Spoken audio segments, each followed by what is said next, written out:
मैंने आपसे video share किया था बोरिंग का और खेत पर अपडेट।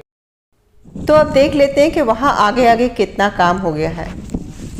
बोरिंग शुरू हुई थी और ये अंदर तक जाने के लिए रोड के लिए मटेरियल डल गया था और जो 2 कमरे बन रहे हैं उसकी शुरुआत हो गई थी। तो बड़ी तेज़ी से चल रहा है काम, क्योंकि हम सोच रहे हैं बरसात से पहले ये ख़त्म हो जाए। देखिए यहाँ तक तो पहुँच गया है और आज क्या काम हो रहा है उसका पूरी रिकॉर्डिंग मैं आपको दिखाती हूँ। आप देखकर समझ ही जाएंगे। तो हाँ, आप सही समझे, छत डल रही है। छत तक हम पहुँच गए हैं और जल्दी ही छोटा सा फार्म हाउस बनकर तैयार हो जाएगा और फिर हम शुरुआत करेंगे फूड फॉरेस्ट की या फ्रूट फॉरेस्ट की। बहुत इंटरेस्टिंग रहेगा।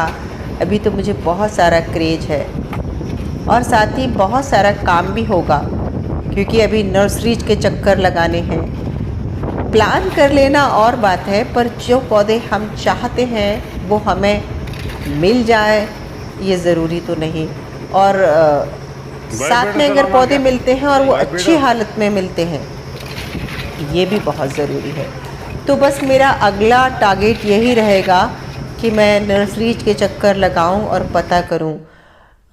जून जो है ना, वो बरसात का महीना होता है और जब भी हम प्लांटेशन करते हैं नया कुछ भी, तो हमें जून जुलाई अगस्त में ही करना चाहिए। बरसात में किया गया प्लांटेशन का सक्सेस रेट बहुत अच्छा होता है। सड़क किनारे भी जो वृक्षारोपण होता है, या आजकल जैसे बहुत सारे मैं फ़ोटो देखती हूँ, अखबारों में न्यूज़ देखती हूँ, कब से मैं देख रही हूँ कि भीषण गर्मी में भी लोग पौधरोपण कर रहे हैं, पौधे लगा रहे हैं। तो जो लोग गर्मी में पौधे लगा रहे हैं, वो मुझे लगता है वो एक फॉर्मेलिटी है। गर्मी में लगाया हुआ पौधा बहुत मुश्किल होता है सरवाइव करना। यदि हम सच में चाहते हैं कि पौधा सरवाइव करे, अच्छी ग्रोथ ले, तो हमें जून से अगस्त के बीच में पौधरोपण करना चाहिए।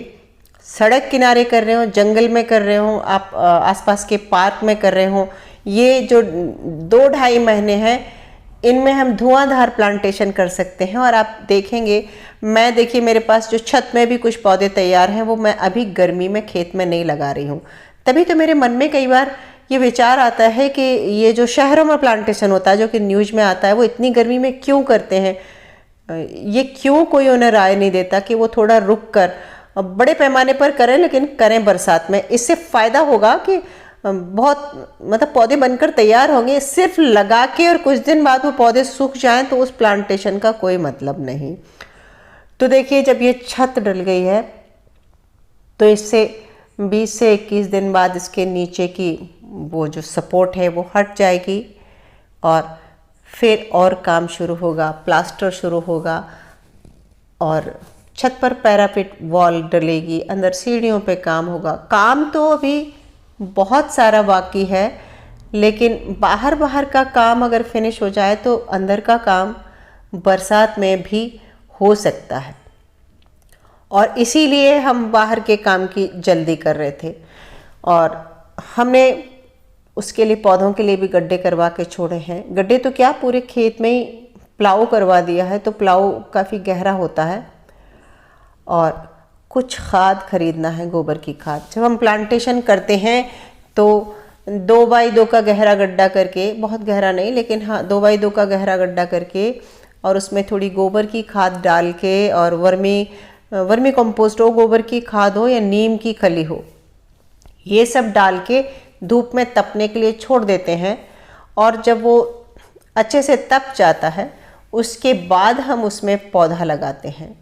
और साथ ही ये भी ध्यान रखें कि नर्सरी से पौधा लाके तुरंत न लगा दें, कुछ उसको टाइम लें, उसको वहाँ के वातावरण में थोड़ा रहने दें।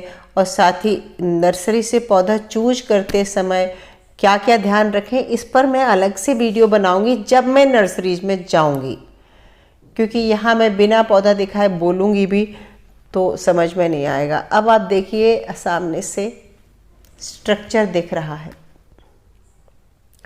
और कैसा लगा ये अपडेट, कमेंट करके ज़रूर बताएं। नमस्कार।